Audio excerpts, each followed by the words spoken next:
नरेंद्र मोदी जी की sex sex sex CD है। सोनू सूद को हीरो बनाया जाता है और यही सोनू सूद भारतीय जनता पार्टी का प्रचार करता है चुनाव में। कैसे करता है जरा देखो। नमस्कार दोस्तों, मैं विनय दुबे मुंबई से। कैसे हो अंडभक्तों? ये कहते हैं कि कांग्रेस का तलवा चाटता है। मेरे को एक बात बताओ रे अंडभक्तों, पूरे देश में चुनावों में तुमको 23% मतदान मिला। इसका मतलब होता है 77% लोगों ने तुमको रिजेक्ट किया। मतलब वो 77% कांग्रेसी है। और अगर वो 77% कांग्रेसी है तो देश में तुम चूतिया जैसे क्यों बैठे हो सरकार में? हर भाजपा का विरोधी कांग्रेसी होता है, ऐसा नहीं होता है रे बेटा। अगर ऐसा होता ना तो तुम लोग सत्ता में नहीं होते और कांग्रेस जो है सड़क पे बिकने मांग रही होती। आज जो हालत है, और तुम कांग्रेस की तलवे चाटने की बात करते हो, जिस पार्टी का 70% सांसद कांग्रेस पार्टी का आयात किया हुआ, जिस भारतीय जनता पार्टी का 65% या 60% विधायक कांग्रेस पार्टी का, और तुम बोलते हो कांग्रेस के तलवे चाटते। अरे तुम तो पूरा ले लिए हो, अंदर गले तक भरा हुआ है तुम्हारा कांग्रेस से, और तुम दूसरे को उंगली करते हो कि कांग्रेस के तलवे चाटते हैं। तुम्हारा पूरा पार्टी कांग्रेस से भरा है रे। अगर उनको हटा देना तो तुम लोग 0 सन्नाटा है क्या तुम्हारे पास? कार्यकर्ता तक नहीं है तुम्हारे पास। पैसा देके 200-500 रुपए में भीड़ जमा करने वाले तुम दूसरे को उंगली करते हो।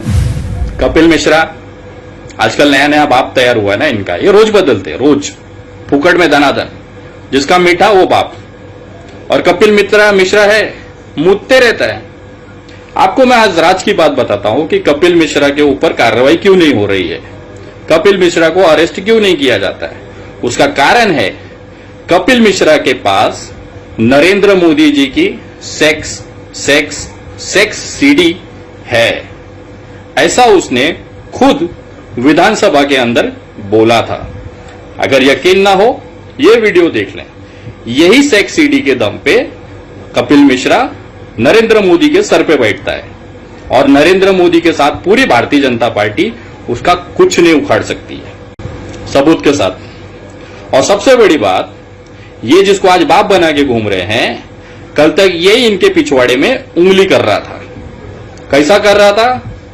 कपिल भाई जरा बताओ इनको, आपको ऑडी-1 क्यों पसंद है? Why I love ऑडी-1? क्योंकि इससे ट्रैफिक कम होता है, पॉल्यूशन कम होता है, टाइम बचता है, और सबसे बड़ी बात, ऑडी-1 से मोदी जी के भक्तों को मिर्च बहुत लगती है। That's why I love ऑडी-1। तुम लोग खुद से कबूल करते हो कि हमारा जो गृह मंत्री है वो सक्षम नहीं है। एक लड़का मुसलमान होके हिंदू नाम विनय दुबे इस्तेमाल करके डंका बजाता है, हमारी लंका ढाता है, और हमारा गृह मंत्री कुछ नहीं कर सकता। ये आप खुद कबूल करते हो। असली बाप की औलाद है तो मुसलमान साबित करो और कार्रवाई करो। 10 मई सन 2020 को पहली बस 10 बस थाना से गुलबर्गा के लिए जाती है। मजदूरों को ना सपना में आता है, अचानक से उनको एक भविष्यवाणी होती है कि सोनू सूद भाई गरीबों के मसीहा बनने वाले हैं, हम लोग अपनी अपनी ट्विटर आईडी बना लेते हैं। ये जो कुछ अंडभक्त बोल रहे थे कि जब जरूरत पड़ती है तब गरीबों ने ट्विटर आईडी बनाई, सोनू सूद से मदद मांगी और वो हो गया। जिस आईडी से मदद मांगी गई थी वो आईडी बनी है अप्रैल के लास्ट हफ्ते में। मेरे को एक चीज समझ में नहीं आया, उन मजदूरों को सपना आया था क्या कि 10 मई को पहली बस जाएगी, उसके बाद सोनू सूद भाई अनाउंस करेंगे कि जिसको भी जाना है मुझसे कांटेक्ट करो, हम लोग पहले से ही ट्विटर आईडी बना के रखते हैं, और जब हम घर पहुंच जाएंगे तो उस आईडी को डिलीट कर देंगे। इधर क्या लिखा है क्या? चूतिया चूतिया लिखा है क्या किधर? आईडी तुम्हारी, सब कुछ तुम्हारा, लोग पहुंचे तुम्हारे सिर्फ सोशल मीडिया पे। सोनू सूद पिक्चर में आए हैं मई 2020 में, आईडीज बनी है अप्रैल के लास्ट हफ्ते में। मजदूरों को आप जो कहते हो ना, जब मजदूरों को जरूरत लगी तो उन्होंने आईडी बनाई, तो आईडी मई और जून में बननी चाहिए थी, अप्रैल के लास्ट हफ्ते में, और लगभग सारी आईडीज। क्या इसको बोलते हैं सोशल मीडिया का खेल। उसके बाद पीआर एजेंसी है, मीडिया चैनल के दोस्त है, बन गए हीरो। क्या फर्क पड़ता है? प्रियंका गांधी का 1000 बस का परमिशन उत्तर प्रदेश में घुसने के लिए योगी जी नहीं देते हैं, बट सोनू सूद की बस पूरे इंडिया में घूमती है। जिस रेलवे को मैंने पर्सनली 1200 लोगों की लिस्ट, मजदूरों की लिस्ट, मेरे भदोही जिला के मजदूरों की लिस्ट मैंने महाराष्ट्र सरकार को दिया और मैंने बोला कि मेरे लिए एक रेलवे की व्यवस्था की जाए, उसका जो चार्जेस होगा हम भरने को तैयार हैं। उनकी तरफ से मौखिक रिप्लाई मुझे आता है कि विनय जी, उत्तर प्रदेश सरकार की तरफ से अप्रूवल नहीं मिला है और ये भाई साहब दनादन रेलवे छोड़ रहे हैं। मुझे समझ में नहीं आ रहा है, या तो महाराष्ट्र सरकार गलत बोल रही है या भारतीय जनता पार्टी की सरकार सोनू सूद पे मेहरबान है। उनके बोलने पे ट्रेनें मिल जाती है, उनके बोलने पे बसें मिल जाती है और हम जैसे लोग, जो बाकी लोग हैं, वो एप्लीकेशन पास अप्लाई कर करके थक जाते हैं। सोनू सूद जी को एक बंदा ट्वीट करता है, वो कहता है कि दरभंगा में एक गर्भवती महिला ने बच्चे को जन्म दिया जिसने उसका नाम सोनू सूद रखा। आप सभी ने सुना होगा, ये न्यूज बहुत बढ़िया थी, सोनू सूद ने जो रिट्वीट किया। दरभंगा में एक महिला ने एक नवजात बच्चे को जन्म दिया जिसका नाम सोनू सूद रखा गया। क्या किसी ने उस महिला को देखा? क्या किसी ने उस बच्चे को देखा? और जिसने ये खबर सुनाई उसको, वो बंदा दिल्ली में बैठा हुआ है। जिस आईडी से ये जानकारी उनको मिली, वो बंदा दिल्ली में बैठा हुआ है। मेरी टीम की तरफ से जब उसे कांटेक्ट किया गया, कोई जवाब नहीं। मुझे एक बात बताओ, किसी भी न्यूज चैनल में, किसी भी यूट्यूब चैनल पे वो महिला का कहीं पे भी पहचान पता चला है क्या कि दरभंगा में वो कहां है?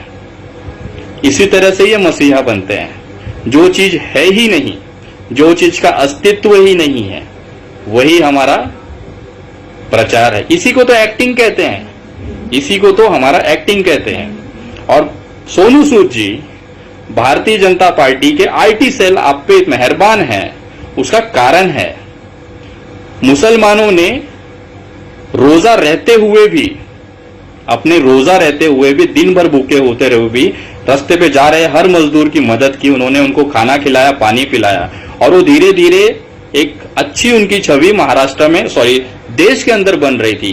पूरे देश के मुसलमानों ने मजदूरों को रास्ते चलते को मदद किया और उसके बाद जिस तरह से उनकी छवि बन रही थी, तो भारतीय जनता पार्टी को एक बैकअप चाहिए था। मुसलमान अगर हीरो बन गए देश में तो कैसा चलेगा? उसी के लिए ये सोनू सूद जी को प्लांट किया गया और उसको बैकअप किसका मिला? भारतीय जनता पार्टी के आईटी सेल का। इन्होंने इनको मसीहा बनाया। ना कोई व्यक्ति अस्तित्व है उसका, उसका ट्विटर आईडी अप्रैल में बन जाता है, जबकि ये अपनी मुहिम शुरू 10 मई से करते हैं। वो मजदूरों को सपना आ जाता है। जो लोग कहते हैं ना कि जरूरत पड़ने पे आईडी बनाई गई, तो भाई उस समय तो कोई चर्चा ही नहीं था कि सोनू सूद ऐसा कुछ कर भी रहा है। उनको सपना आ गया 20 दिन पहले कि मजदूर आएंगे, सोनू भाई छोड़ेंगे, हमको जाना है। वाह, सारा चीज समझ में आता है। कुछ लोगों को समझ में आता है, बाकी तो भाई अनपढ़ ही हैं। मुझे सबसे बड़ी बात वो समझ में नहीं आती है कि कैसे लोग विश्वास कर लेते हैं। और जरूरत है, भारत में ऐसे लोगों का अस्तित्व है, तभी तो नरेंद्र मोदी जी जैसे लोग प्रधानमंत्री हैं। ऐसे लोग देश में हैं जो विश्वास कर लेते हैं, तभी तो नरेंद्र मोदी जी प्रधानमंत्री हैं, है ना? यही सारी चीजें हैं। मुसलमानों का अच्छी चीजों को दिखाने के लिए, बैकअप को उसको तबाह करने के लिए, उस चीजों को दबाने के लिए सोनू सूद को हीरो बनाया जाता है। और यही सोनू सूद भारतीय जनता पार्टी का प्रचार करता है चुनाव में। कैसे करता है जरा देखो। क्या बात है सर, अभी बहुत कुछ आने वाला है। देखिए, वो खासियत ये बात होती है जब मेट्रो भी यहां तक आ गई और आने वाली है बहुत। मुझे लगता है कि मैं सभी भाई से हमेशा रिक्वेस्ट करूंगा कि भाई हम आप हमारी कॉन्स्टिट्यूंसी में मुंबई में भी आकर हमें गाइड करते रहे, क्योंकि जो इतने कम समय में यही होगा आगे आने वाले बिहार चुनाव में। आप देख लीजिएगा, जिन भी लोगों को ये लगता है कि भाई मसीहा है अपना, देखिए 10 लोगों को पहुंचा, मैं सलाम करता हूं। जो लोग मुझे कहते हैं कि भाई कोई अच्छा चीज कर रहा है तो उसको उंगली नहीं करनी चाहिए, कमियां नहीं निकालनी चाहिए, मैं उनसे वही चीज पूछता हूं कि भाई अगर जब मैंने मजदूरों की आवाज उठाई थी, मैं भी तो एक अच्छी चीज ही कर रहा था ना। उनको घर पहुंचाने के लिए आंदोलन हुए, मैं जेल गया, तो आप लोगों ने तो मुझे देशद्रोही बना दिया। मतलब सोनू सूद करे तो वो चमत्कार हो गया, और विनय दुबे वही चीज, वही शब्द, वही बात कहे कि मजदूरों को अपने घर छोड़ना है तो देशद्रोही हो जाता है। वाह रे दोगलो वाह, कहां से लाते हो इतना दोगलापन? ओह, मैं भी भूल जाता हूं यार तुम लोग हैं कहां पे, किस पार्टी में। होता है, मानता हूं, कोई फर्क नहीं पड़ता। और जितने भी लोग इस पे गालियां दे सकते हैं बिंदास दें, मेरी मुहिम चलती रहेगी। तुम्हारे गालियों से ना मैं डरता हूं, ना तुम्हारे ऊपर वाले बापों से मैं डरता हूं।